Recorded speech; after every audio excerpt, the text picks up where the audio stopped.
Good morning, everybody. Welcome back. I hope you're doing well and that you're feeling very awake this morning. I know that many of you are rolling out of bed about this time, and why not? It's an early class, and don't get up any earlier than you need to. Maybe one of the perks of being at home.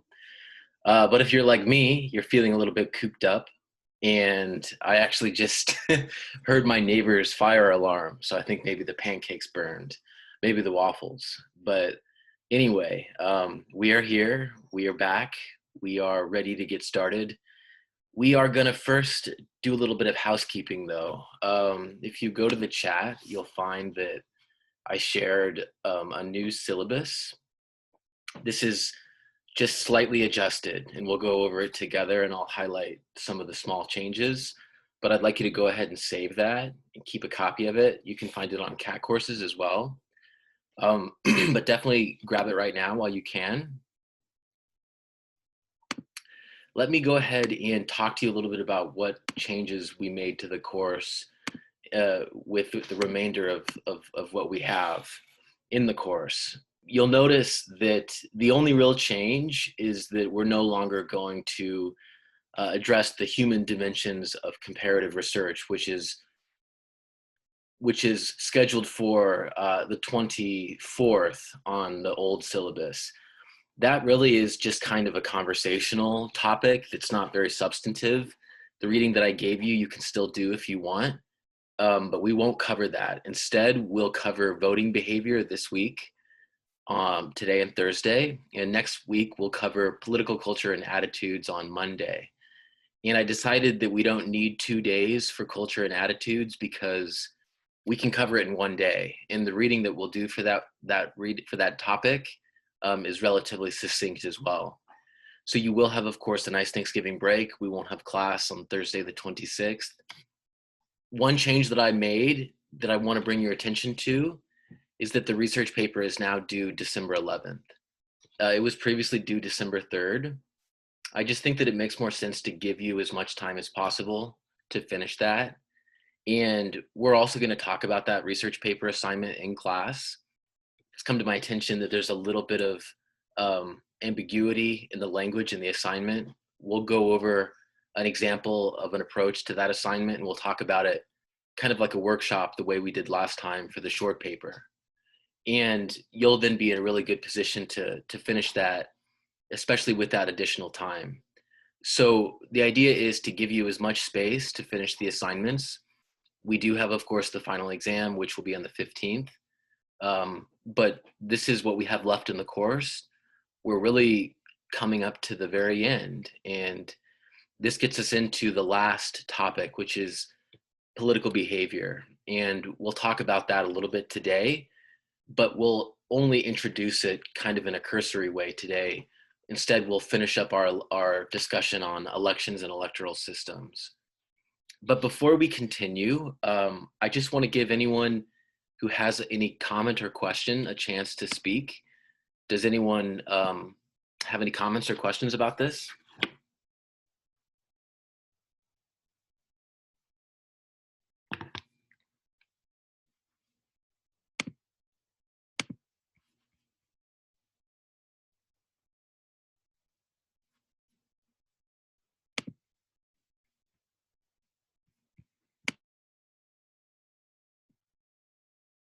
Okay, all right, well let me check the chat. Something came in here.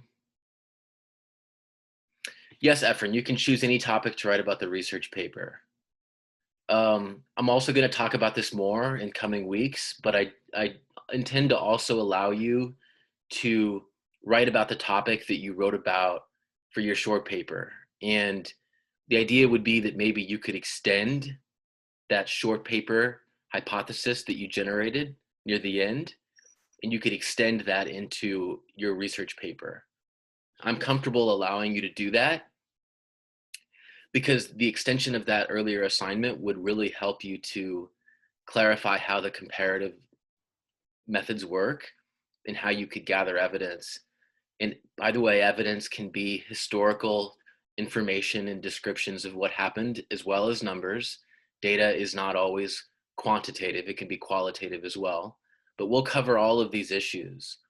And I want to encourage you to think about how you can extend your short paper to cover the research paper as well by working with that new hypothesis that you generated. I think that that would be a really useful exercise. And so those of you who really did well and really completed that part of the short paper assignment, the critical, the critique, you'll be in a good position to write the longer paper. Now, if you've already begun the long paper and you're doing something entirely different, that's fine too. But because these circumstances are so challenging, and because I want there to be a kind of coherence in the assignments in the course, I want you to consider extending your hypothesis from the short critique.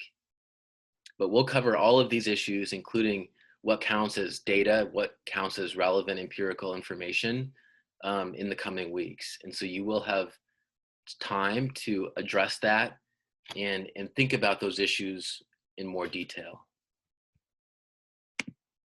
Okay, so let's go ahead and get started, although I have to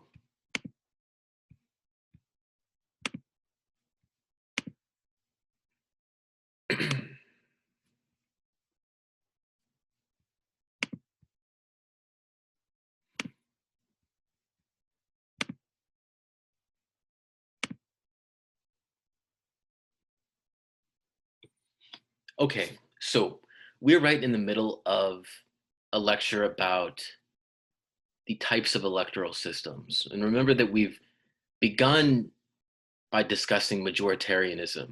And these are electoral systems where the winner of the most votes wins and takes the whole constituency. We talked about single member district plurality systems where a single member in a district will take the whole constituency if they simply win the most votes. This stands in contrast to these proportional representation systems where seats are divided up according to the proportion of the vote that each party received, and there being multiple seats in each district. Now, when it comes to proportional representation, the way that they divide up seats kind of varies from country to country, and there are different quotas and systems of divisors that are used to determine how to allocate seats. Now, we've already talked about the Hare method, and that's only one way of doing it.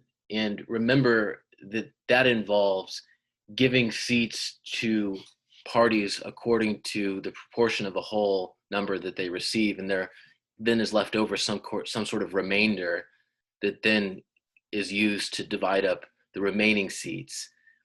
That's the most common method, and that's the most proportional one in the sense that it matches most closely the idea of proportionally assigning seats.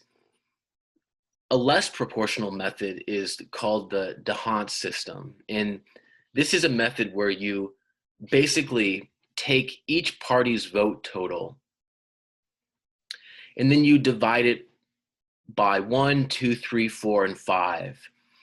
And you then have 10 vote shares that have to reach beyond a particular threshold.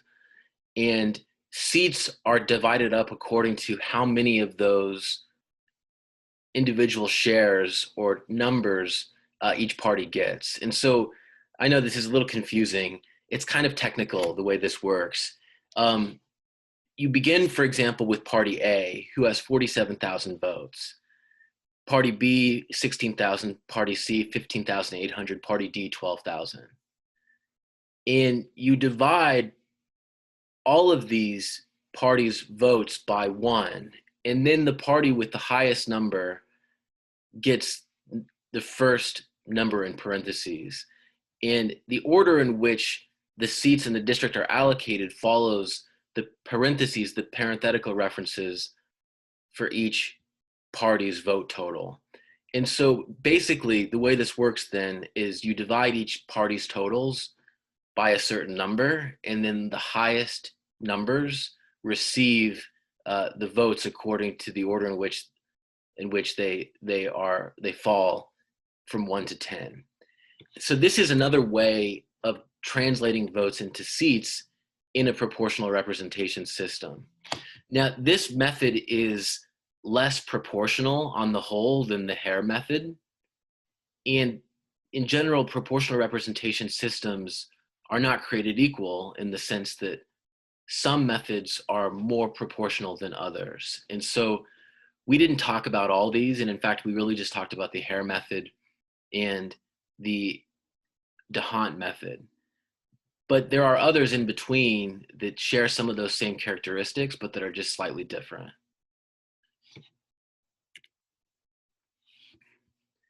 But the most important variable for determining the proportionality of any system is actually district magnitude. District magnitude is the number of representatives elected in a district. And so you can imagine, for example, a system where 10 members are elected in a single district. That's a relatively high district magnitude as compared to, say, 1 or 2.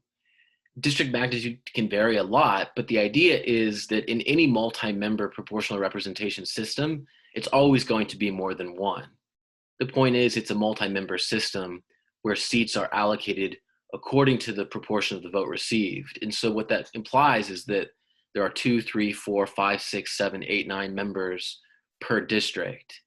And then those seats in that district are allocated according to the proportion of the vote received. So although the way that we count votes can influence how proportional the translation of votes into seats is, because of some of the inevitable loss of representation that happens at the margins, the most important variable is district magnitude. And district magnitude can be quite large or it can be relatively small. So in the Netherlands and in Slovakia, for example, the average district magnitude is 150. Some districts have many more members than that. In Chile, on the other hand, it's only 2. And so district magnitude can vary considerably. And district magnitude matters a great deal because, again, if you have relatively few members in a district, there are fewer seats to allocate proportionally. And inevitably, there will be a loss of sort of proportional representation if you only have 2 or 3 members. And so that raises an interesting question, which is, well, is a district magnitude of 2 that much better than a single member plurality district? Maybe not. But if we think about a country that may have fewer cleavages and may have larger groups and fewer differences between groups, maybe there's less latent demand for political parties in the first place, and a lower district magnitude is not problematic because there are fewer parties to represent on the whole. We can imagine there being a role for both cleavages and district magnitude, or the overall proportionality of the system.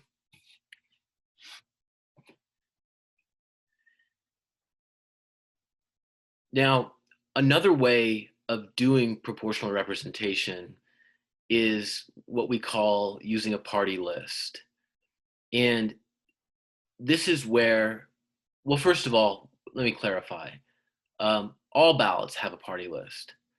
But in a proportional representation system, party list works a different way because, first of all, parties gain the proportion of the seats that correspond to the proportion of the vote that they received. And so the party list then becomes important because you have often more parties, and that means then that the election will work differently. But party list becomes important because in some cases you vote for just a party. In other cases, you vote for candidates representing a party. A closed party list is characterized by basically just a list of parties. You don't vote for candidates, you vote for parties instead. And the parties themselves determine the order of candidates. They make decisions about who will fill seats won by the party.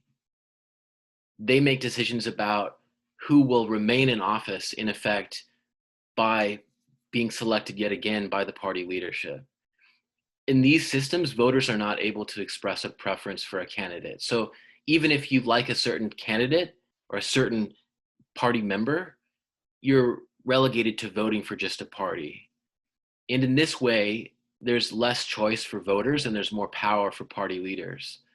Now, keep that in mind because you'll see in a moment that the power of the party leadership becomes relevant when we discuss the differences between open and closed party list. An open party list works the opposite way. Voters can indicate both their preferred party and also their preferred candidate within that party. So the candidates are already designated by the party. The party leadership has in effect already chosen them before the actual election, or they've won the primary or the internal process within the party to make it that far. And they're on the ballot as a candidate and you vote for them as a candidate, as well as vote for a party that they belong to.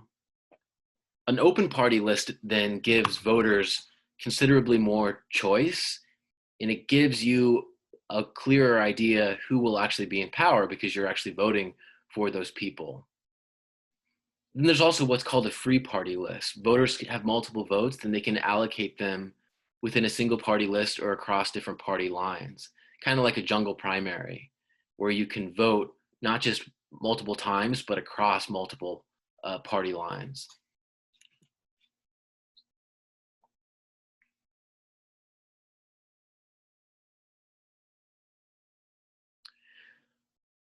In a closed party list, the electoral formula determines how many seats a party wins. These seats are allocated according to the order of the party list. So if a party wins 10 seats, then the top 10 candidates on the party list are elected.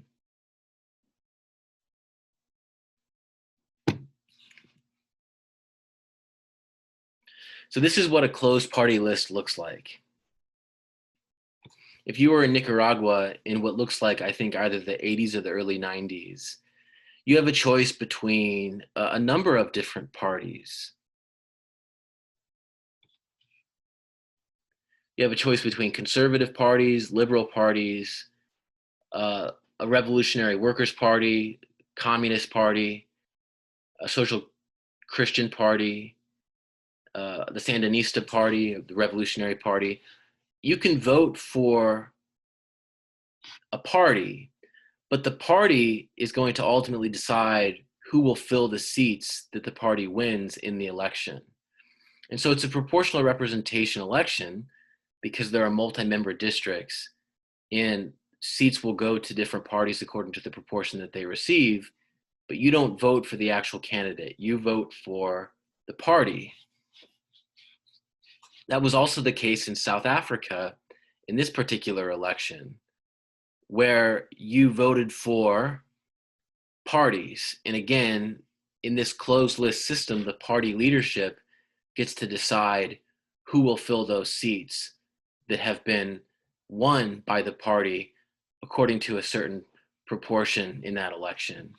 Now, this is a really interesting system because it may be a shock to the conscience for someone like ourselves, where we're accustomed mainly to voting for candidates.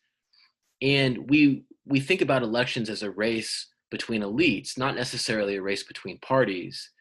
And this is especially the case in a system where individuals like those who run for the president are often big personalities and often are the leaders of the party itself. And so these candidate-centered elections, even for the House and the Senate, in a system like the United States, are very different from a system where the party makes those decisions after the election actually takes place. And so it raises questions about what's preferable from the point of view of democratic theory, or what's more or less democratic. An open party list also uses an electoral formula that determines how many seats a party wins. But party seats are allocated according to whichever party candidates win the most votes. And so in this situation, it's not the party that wins the seats, it's the vote winners on the party list, the candidates themselves. This is more familiar to us, where you vote for a candidate who is attached to a party, you're not necessarily voting for just the party, you're voting for the party and the candidate, but it's ultimately the candidates who win or lose.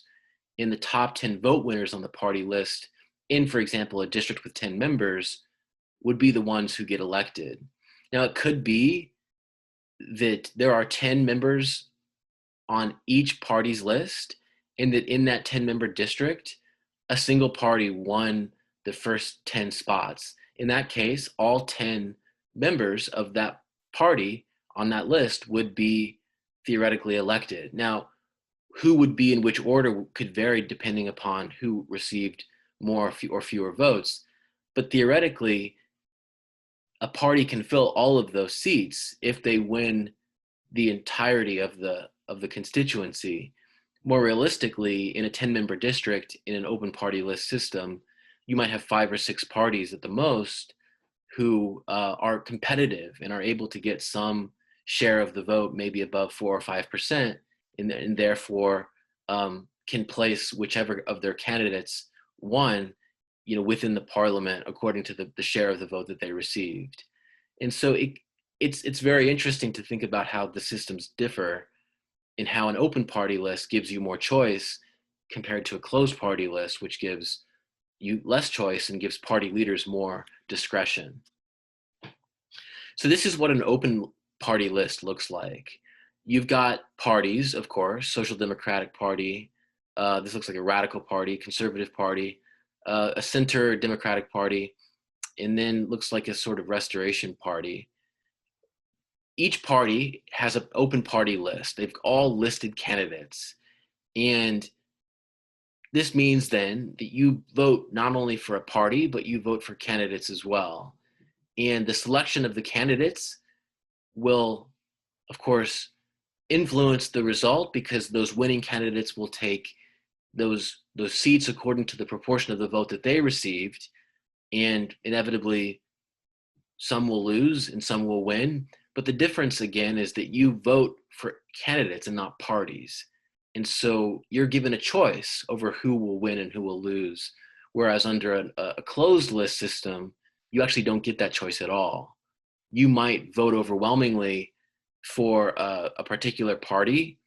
Your district might vote overwhelmingly for a party, and there may be a lot of support for a particular candidate or member within that party.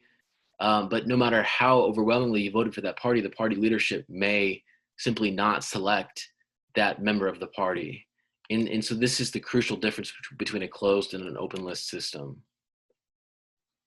Now, when it comes to a free party list, we actually have more freedom than even what I've often discussed so far.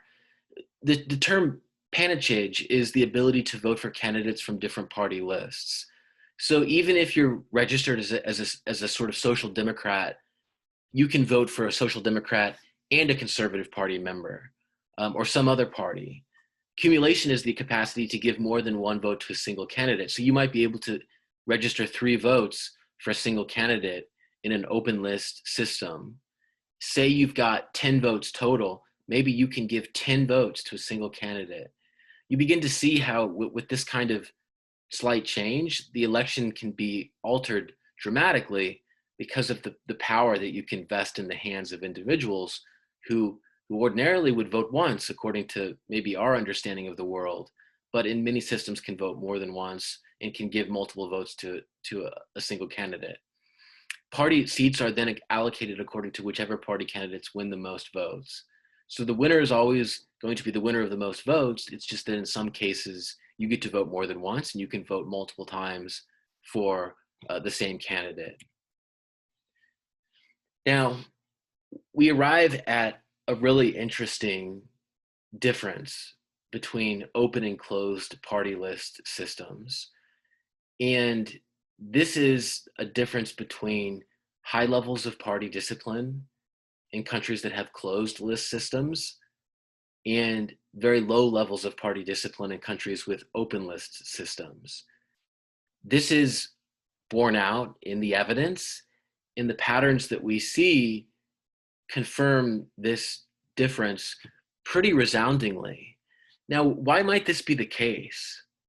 Why might it be the case that closed list systems have high levels of party discipline? Party discipline is when the members of the party vote together. High levels of party discipline mean that the party votes together almost all the time.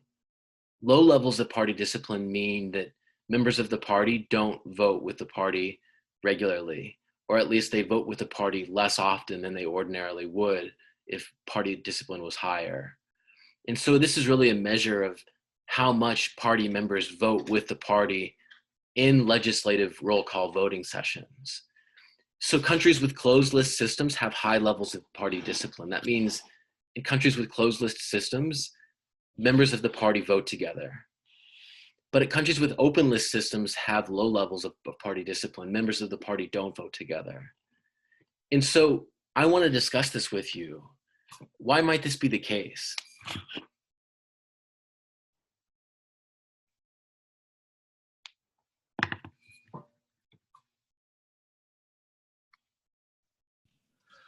I think it could be the case because in the closed party voting, like the party appoints people to the positions, so those people want to vote with the party so that they keep getting appointed. Like they want to do what the party wants, since the party was the one that appointed them. Very interesting. Let's continue to take some comments. I'm going to write down your responses. I've written down for Jake. In closed list systems, the party appoints those members, and so members want to stay in good graces of the party, and so they vote with them. Very interesting response. Let's hear from some others. Do you want to add to that point? Do you have a different perspective? Can you think of an example?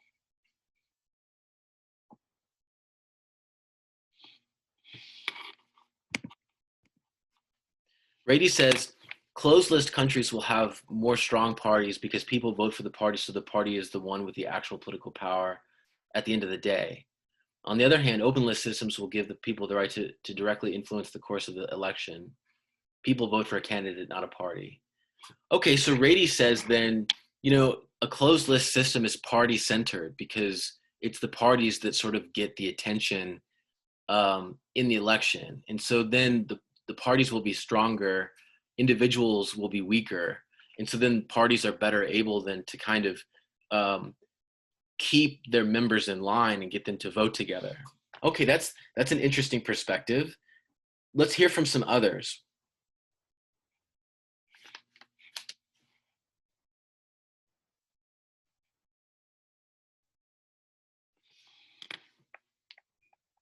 I've written down Jake and Rady's response.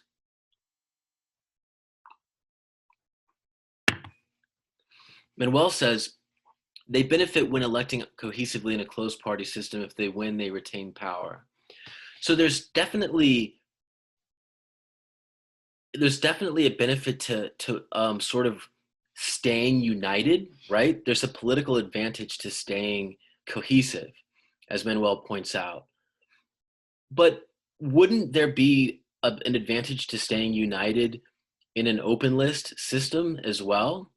And so I don't know if that can explain the difference, but that's certainly true, Manuel. It does help to stay united and remain cohesive.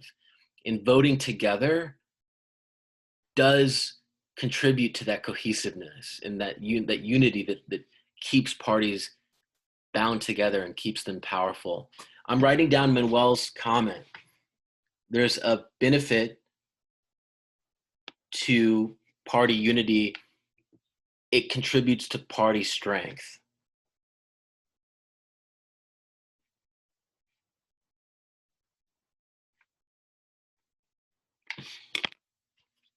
What other perspectives can we add here? Can you think of examples? Do you have another explanation? Is there some interesting, piece of the puzzle that we're missing? What else can we discuss? I've written down Jake, Rady, and Manuel's comments.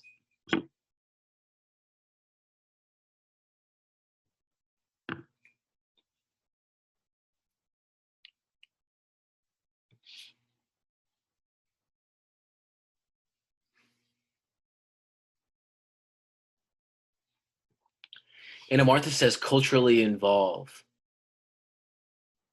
So Anna Martha, do you think there's some cultural factor that helps explain the difference?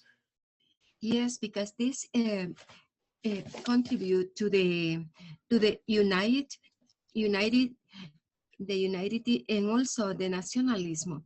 And if you are involved with a culture in your cultural own group, I guess the response will be more uh, uh, beneficial for the for for the for the party. I mean, I'm sorry, I mess up everything.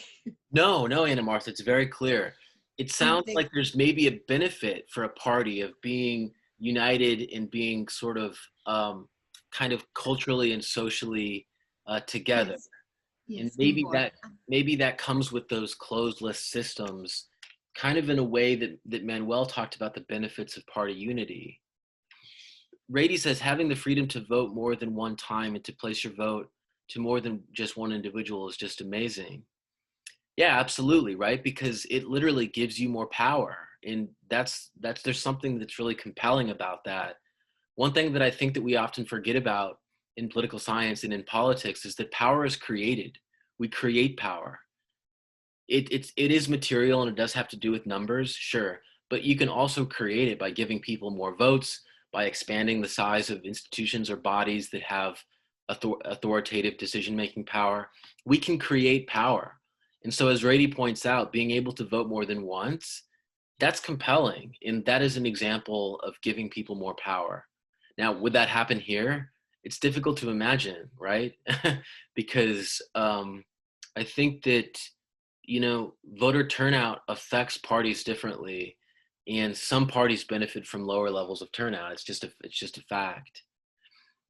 Efren says types of party lists matter because it indicates how the government will be run. For instance, countries with closed party list systems will enforce those specific viewpoints. For open list, countries can have a loose political structure which allows individuals can form their own views without facing consequences.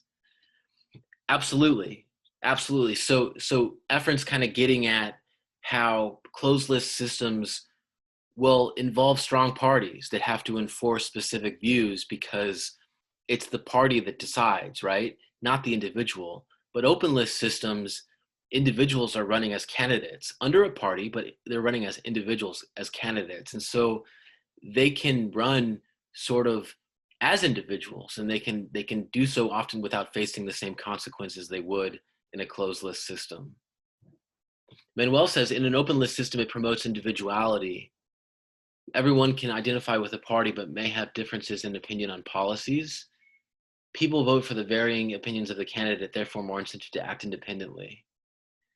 Absolutely, right? In those systems, it helps candidates to run in a way that tailors their message to the electorate, right? And so maybe they run as an individual. They run with their own platform. They kind of break with the party a little bit. You can imagine that being the case, without a doubt. And the incentives are certainly different. Nina says, through a closed list system, there is most likely more party discipline because voters are voting for a party rather than a candidate. The representatives in the winning party elect a candidate, and those in the party are more likely more educated about the candidates and will know who is best to lead than if there was an open list system. Absolutely. And in that point, Nina, that it's the party leadership who decide is critical, right? Because it means then that it's not the voters who decide, it's the party leadership. And so that means that any members of that party who are selected by the party leadership will probably respond to the party leadership more so than they will to maybe their own constituency. And maybe that means they vote with the party. In an open list system, the party leadership does not have that power. And an individual candidate is freer to kind of run in a way that tailors their message to their own constituency. And so in the United States, we obviously have majoritarian institutions, but we have effectively an open list system in the sense that in each district, it's obvious which Democrat and Republican you're going to elect because you vote for them directly. And so in these districts and in Congress, you see a lot of sort of kind of what do they call it? They sort of call it like home rule, right? Like candidates have a message that they tailor to their own constituency.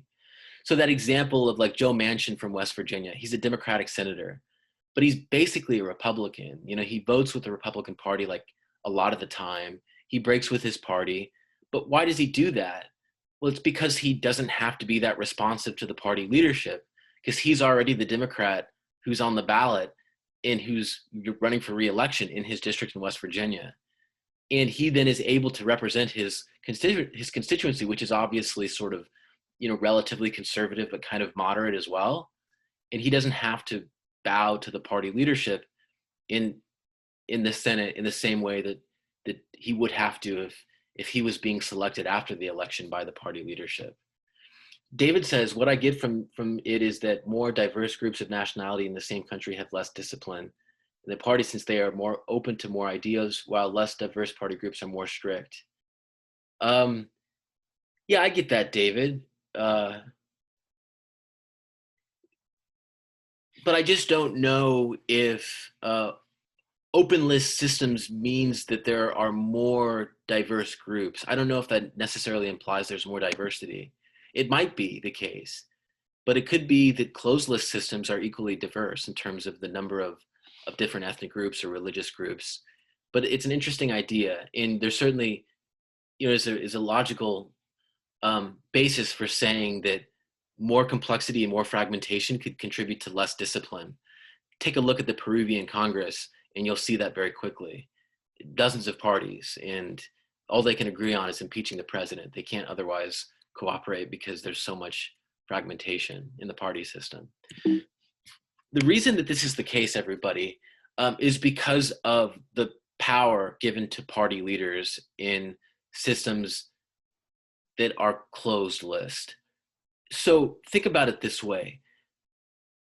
Party leaders ultimately decide which party members will fill the seats won by the party. You vote for a party, not a candidate. And so the winning parties will get to determine for themselves which members will fill the seats they won. Now, that means that party members need to stay in the good graces of party leaders if they want to be selected. So they vote with the party. And it actually gets even more sinister than that. It's been shown that closed party list systems also tend to contribute to corruption. I'll give you the examples of Venezuela and Argentina through the 90s. In these countries, there was sort of this revolving door between the bureaucracy and the legislature. Parties were the mediaries. Basically, what happened was party leaders would put members of the party in positions within the bureaucracy, and they would basically demand that those party members steal from the bureaucracy and then channel the money to the parties. So they would basically use money stolen from the state to finance political party activities. But the reason that they would have this level of control over these party members inside the state is because those party members were angling to try to get a seat in Congress later. And that would only happen if the party leadership selected them after the party won an election or won representation in the election. And so it was a race between party members inside the state to steal as much as they could from the bureaucracy to finance the political party. If they stole as much as they could and they stole more than the next guy, they were often chosen by the party leadership to fill a seat in Congress. This is one of the reasons that so much of the Congresses are corrupt. In fact, in Peru, virtually all of the party members, all of the Congress people are corrupt. They're under investigation for corruption charges. That's often been the case in Argentina too, and in Brazil.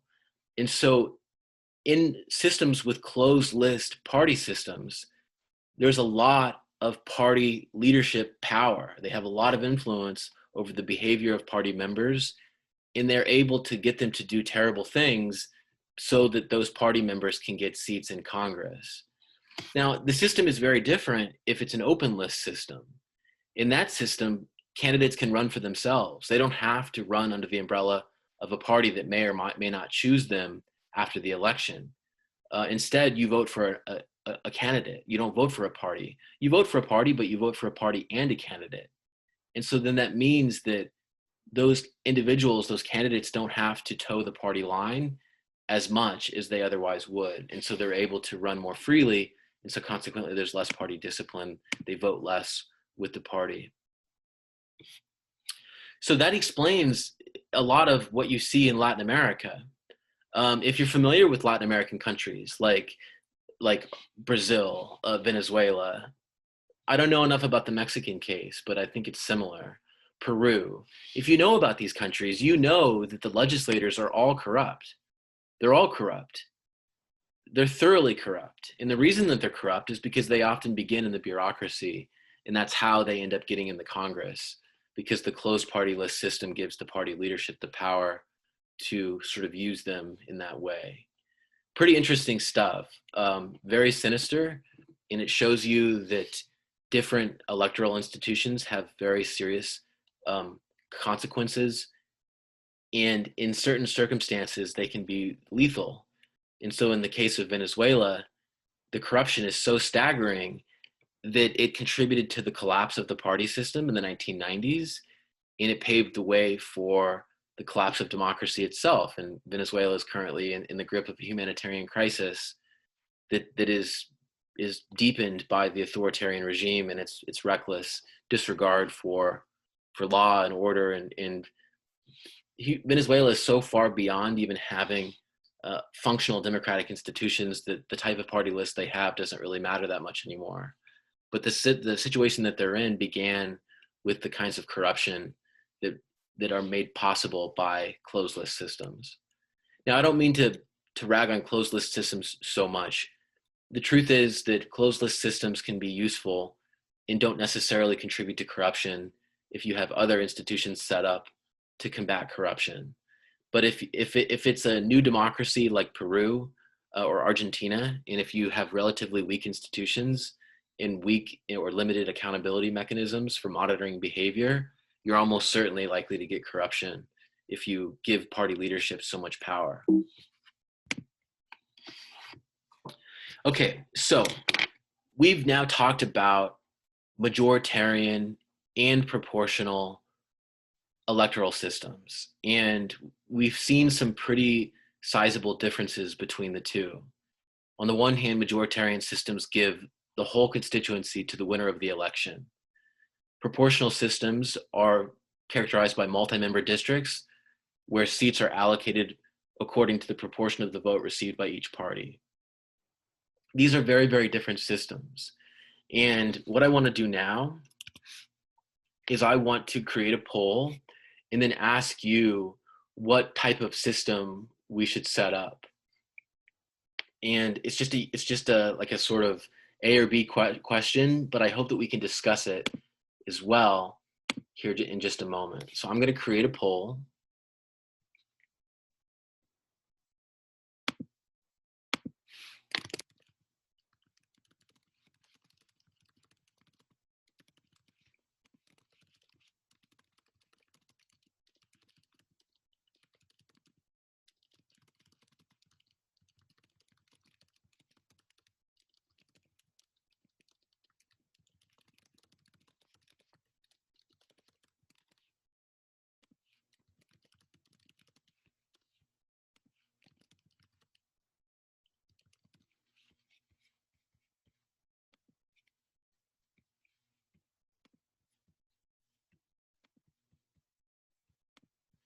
Okay.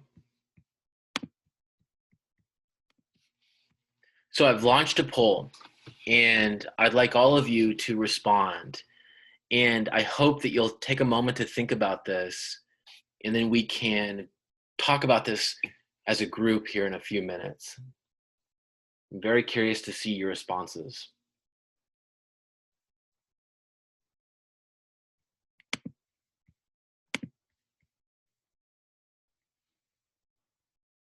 So proportional representation got off to a quick start, but majoritarian is kind of gaining some votes, but proportional is kind of pulling away again. Now majoritarian is back at a pretty respectable 9 votes compared to the 18 the proportional has.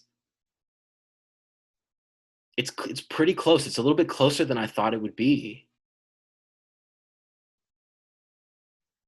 Still have some votes out there. I think that this election has been decided. I'm the AP and I'm going to call it. The proportional representation system has won. We still have some votes out there though, and this may go to the courts, and litigators need to see the numbers. And so keep voting if you've yet to vote.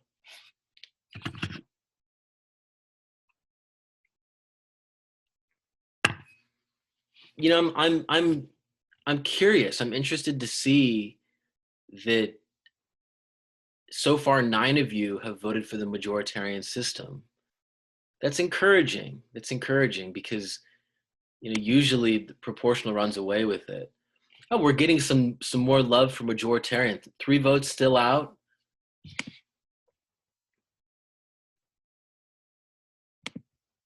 Pretty interesting voting.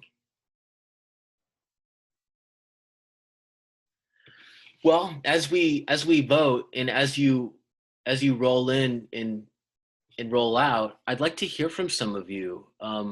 You know, what are the pros and the cons of these different systems?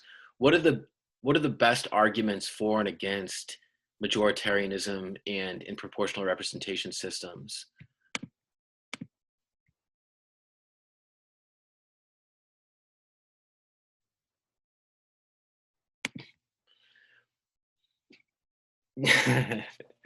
Kevin, oh, I was laughing at Steven's fake news comment. Fake news, fake polls.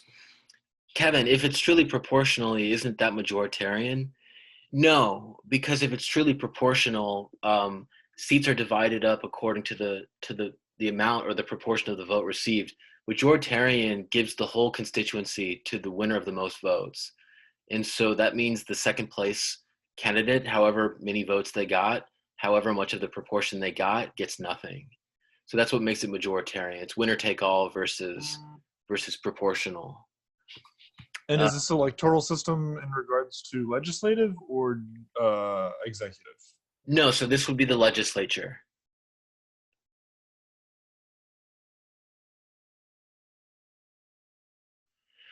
So can some of you discuss your reasoning? What are some of the best arguments for and against a majoritarian or proportional representation systems?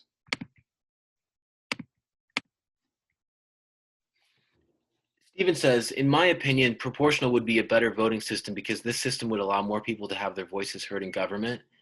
And I feel that with a proportional system, the country wouldn't be as toxically divided as it is now. Yeah, Stephen, you know, proportional representation electoral systems are really important in deeply divided societies because those societies carry the risk of permanent exclusion or very deep divisions between groups. When you assign seats according to the proportion received, you give fair representation to the minority group and you give fair representation to the majority group. It's just, I think, as you point out, more consensual, and it helps to reduce some of the division because you're not sort of excluding the minority, and especially in those cases where they receive a sizable share of the vote, they just get second place. And so proportional representation can help to reduce those divisions. On the other hand, and let me play devil's advocate, you might say that democracy is about majority rule, and majority rule always implies minority submission. And so there can only be one winner. Why should there be multiple winners? Give the constituency to the winner, use the majoritarian system. That might be the response to someone who says proportional representation is more fair. And in fact, that was what a leader of the Democratic Party, an official, said in that video that we watched from CNBC just about a week ago. Anna Martha says proportional, the most popular alternative position. Absolutely. It is the most popular. And it looks like most of you would prefer to have a proportional system. Nina says I believe a proportional electoral system is ideal because voters are still given the right to make decisions about their government. However, the candidate that will run is decided by professionals who understand the importance of a strong candidate to lead. However, with a proportional system, the chances of a party member being corrupt is very likely, thus leading to the corruption of candidates.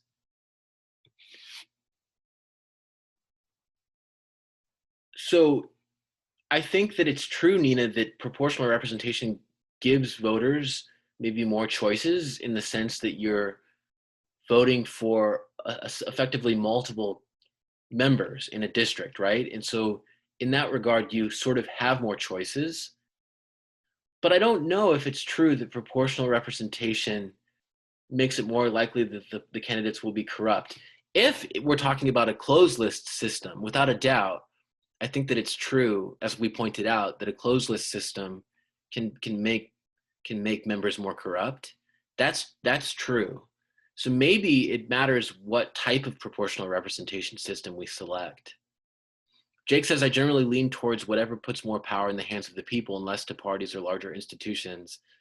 I think proportional representation would allow voices that aren't heard to have a say in the legislature, while majoritarian will almost always favor big parties. Yeah, so as we saw, majoritarianism favors big parties and it punishes those smaller parties. And that can often be disproportionate because, again, the second place candidate or party might just narrowly be defeated by that winning candidate, and yet that second place candidate or party's entire vote sort of goes to waste, so to speak. And so you can imagine that maybe some of these big parties would lose some ground to, say, the Green Party or even the Socialist Party if some of these smaller parties are given seats according to the proportion of the vote they received, rather than are given seats according to whether or not they win full districts. Ian says proportional is like the Electoral College. Yes.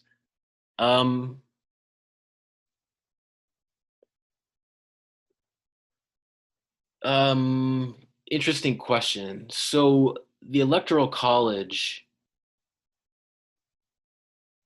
yeah, I mean, more or less, in the sense that states have Electoral College votes that are supposed to reflect their share or their proportion of the overall United States. In that regard, it is kind of proportional, but remember though that these are proportions that have already been decided, right? These aren't election outcomes. The electors themselves are supposed to vote in keeping with the way their state voted, but the only thing that's proportional about the Electoral College is the setup, and that it's supposed to mirror or reflect the proportion of the overall size of the US that a certain state is. Kevin says proportional would be closer to the House. No, the House of Representatives uses single member plurality districts. So there's a single member in the district and the winning candidate simply has to win a plurality of the vote, or if they win a majority, they would win as well. But they simply have to win a plurality. So we don't use proportional representation in the United States. Oh, go ahead, Efren.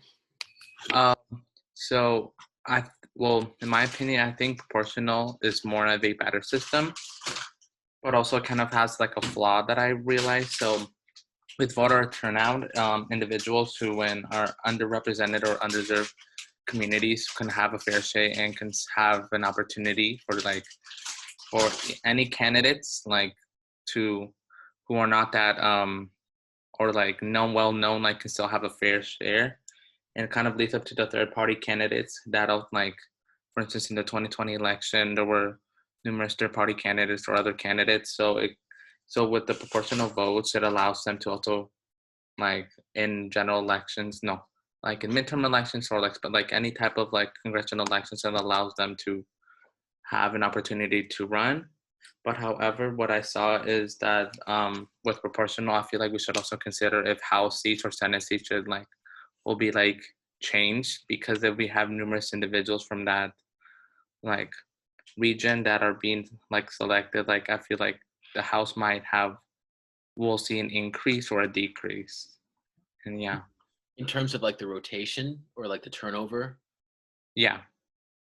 Yeah, that's an interesting question. I don't know. I mean, I guess I don't know if proportional representation in majoritarianism would be that different, because I think in both cases, people are electing people in their district, right? And theoretically, those people, those winners, will sort of represent, the electorate there, and it's kind of the electorate who decides. I don't know if the system itself influences the turnover. So, for example, Mitch McConnell, he's a dinosaur. Like, literally, he looks like a dinosaur, also like a frog, I guess. But he's been there forever, and he's been there forever and ever, and it's because Kentucky voters just continue to put him in office, and it's a majoritarian single member plurality district system that has put him in office over and over and over.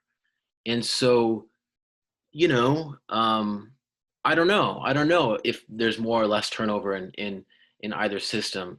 I think that it's definitely true that proportional representation gives communities, smaller communities as well, more power to elect people who represent them. Now, Lindsay asked if I could go over these a little bit more to distinguish between them. Absolutely. So remember that a majoritarian system is one where each legislative district has a single member, and where the winner of the most votes represents the entire constituency, represents the entire district. Now, a proportional representation system is where each district has multiple members, and the seats in that district, the multiple seats in that district, are divided up according to the proportion of the vote received by the different parties or candidates or parties who ran in the election. And so it's a difference between one winner taking the entire constituency and multiple parties sharing the proportion of sharing the vote and having representation. And so the question then is, if we were to set up a system of our own, do we want a majoritarian system or do we want a proportional representation system? Kevin says, I guess the EC is based on population though, but they are given in a winner takes all other than the Maine and Nebraska. I mean, doesn't it come down to House is proportional and Senate is majoritarian? I guess both upper and lower are technically majoritarian, but House is majoritarian on a lesser scale. No, they're both equally majoritarian in the sense that both of them are made up of individual districts where there's a single member that's elected. And that single member, so even in like the case of the Senate, there are 2 senators for each state, but you're only running for one of those seats, right? And so there's a single member for each district, and the winner of the most votes in the election takes that district. That's the way the Senate and the House works. So when you say that it's more proportional, it is true that like the seat Proportional based on population. Yeah, but that's something else, right? That's Yeah, it's different. It's different. Yep. But that is proportional, but we mean something a little bit different when we say proportional representation. But yeah, you're right. And obviously, that raises interesting questions too about how districts are created and whether they accurately represent population and demographics in the country, and whether they've been changed over time as demographics shift. Also interesting, gerrymandering itself is an interesting topic. Manuel says, in majoritarian, it kind of incentivizes the extremes of ideology. A proportional system allows for more moderation, which can be good. That moderation can also limit the party leading to inaction on an issue that needs extremism. I agree, Manuel, because in a majoritarian system, it forces the parties to kind of run to opposite ends of the spectrum, right? Like, you want to differentiate yourself from the opposition party because only one of you will win. And so you want to really clearly separate yourself so that voters aren't confused, and so that you don't lose any support because of any nuance. So for example, the Democratic and the Republican parties have clearly run to separate corners.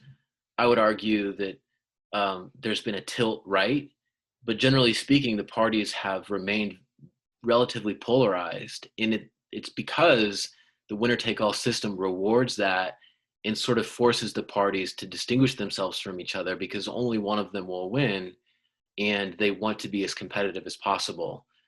I think that's why, in general, there's less of a sort of role for independence in the system, because winner-take-all systems tend to force major parties into these kind of separate camps where they're relatively distinct. It's a very good point, Manuel. So if we did switch to proportional, we would need to add seats. Yeah, absolutely. Absolutely. That's the key distinguishing factor. And that's what makes it interesting and what highlights that power is created when we talk about institutions. We would have to add seats. And so how many seats we would add to different districts might be a question that takes into consideration population and population growth. Kevin says he would switch to a majoritarian. See, now that's really interesting. I'd like to hear a little bit more about that. So Kevin, you'd want to use a majoritarian system because you think adding seats might complicate the picture? No, not necessarily that adding seats would complicate the picture. I think you could, at least my framework is still America because that's where I live, right? So I think you could actually probably get away with doing a proportional system in the House actually. And then you would need to add more members to the districts. But I think overall majoritarian works a little bit better, at least for bigger countries, I'd say.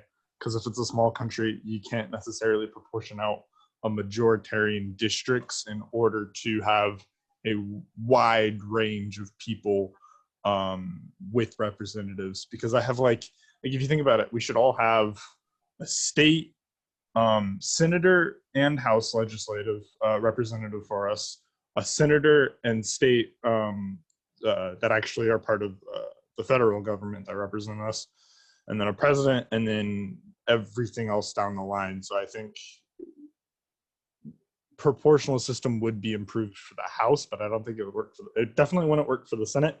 And it would, I think, probably need to be done statewide, because otherwise then people in California are voting, people in my head, the way it would work is that people in California would obviously get a little bit more power in that, which, okay, fair enough, there's more people in California. But people in California would have, like, there'd be, say, 30 or 40 representatives for either the California area or whatnot, and it could get really skewed so that you have like 50% of one party, 20% of one party, and then like 5 or 10 like small numbers for the rest. And then it would require them to work together more, but in lower settings it would work, I think, if that makes sense. It does. And maybe I'll surprise some of you here and say that if our hypothetical country is relatively small, and if it's relatively homogenous, ethnically and racially, now to be clear, this is entirely hypothetical. It's not a preference or anything. It's just, if this was the world that we found ourselves in, then I would say majoritarian. And the reason is because if there aren't a lot of pre-existing social divisions, and if the country is relatively small, it would work just fine using winner-take-all systems, because there's already a lot of agreement, and the disagreement between the winners and the losers might not be that great. By contrast, in that small setting with limited, diversity, if you had proportional representation, I think that it would actually cause unnecessary fragmentation, because it would create divisions or create the potential for divisions or fragmentation where there is no fragmentation. And so I think that the answer actually is, it depends, right? It depends on demographics, it depends on cleavages, it depends on the party system, it depends on the latent demand for different parties that exists or doesn't exist. It depends on what kind of place it is. Now, if it was a large country with many divisions and lots of nooks and crannies, well, then proportional representation would seem to be much more suitable, because you want to protect minorities and you want to represent the full spectrum of voices in that country. At the same time, if you have a large country and you have fewer divisions, maybe you can still use those majoritarian institutions. I think it just depends. Manuel says, if we do have more representatives, the margins of victory will probably be smaller. What happens when legislation wins by 1 or 2 votes? Hey, that's exactly right. It's possible that it could work the other way. With more votes, maybe the margins would be bigger. But you're right, though. What if the margins were smaller and there are so many votes that there's a dispute about whether that victory is valid or whether it is a true representation of the will of the people? Manuel's point is a really good one. It's like, what happens when the outcome itself is a winner-take-all outcome, but it's not acceptable to everyone who's represented in the legislature? There's actually a classic conservative argument in response to this debate. Edmund Burke said that as you increase the number of representatives, the number of elected or government officials, you disperse power more widely, and you lose the accountability, and you lose the power to check those who rule and who hold power. And Edmund Burke said that consequently there should be a concentration of power and fewer representatives, and ideally in a benevolent monarch. Now, I don't think many of us or any of us are authoritarian, but the point is proportional representation creates more seats and creates more representatives. And if you're skeptical that more government is a better option, maybe you prefer a majoritarian system, because proportional representation by definition involves multi-member districts, and those multi-member districts add up pretty quick. Kevin says majoritarian definitely makes the voting outcome more simple, but you can also separate the areas of majoritarian to make it more population proportional. Kevin says that about sums up my thoughts, I think. So I think that sums up all of our thoughts. Thanks so much for this discussion, everybody. On Thursday, we will start and finish the voting behavior lecture. And just make sure that you've saved a copy of the new syllabus. Thanks so much for being here, and I'll see you on Thursday. Thank you. Thanks.